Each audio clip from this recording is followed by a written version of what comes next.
এই সামান্য নারীর কাছে হেরে গেলা ছেলেরা, একটা 12,000 টাকার মোবাইলের কাছে হেরে গেলা, একটা 14,000 টাকার মোবাইলের অস্থির ছবির কাছে হেরে গেল। কোথাকার কোন নারী যার চিনো না শুনো না, তার কোনো চরিত্র নাই, আখলাক নাই, তার কোনো ইজ্জত নাই, আব্রু নাই। নর্তকীর আবার ইজ্জত কি, সম্মান কি? তো বেহায়া, বেপর্দা, অসভ্য নারী, তাকে দেখে দেখে সুস্থ সবল একটা সুন্দর জীবন যে যুবক নষ্ট করে দেয়, তোর চাইতে বড় আহাম্মক আর কে হইতে পারে? বেটা বেউকুফ, কি দেখে নষ্ট করলি নিজের?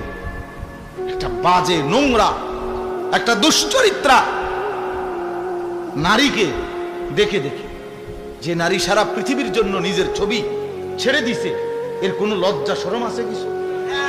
তাহলে এর চাইতে নিকৃষ্ট অসভ্য আর কেউ হইতে পারে? এটা কি পরিমাণ বেহায়া যে সারা পৃথিবীর জন্য নিজেরে ছেড়ে দিছে। দেখো সারা পৃথিবীবাসী, দেখো আমারে, দেখো আমার। পৃথিবীতে কোনো যুগেই কোনো কালেই অসভ্যতা, বেহায়াপনা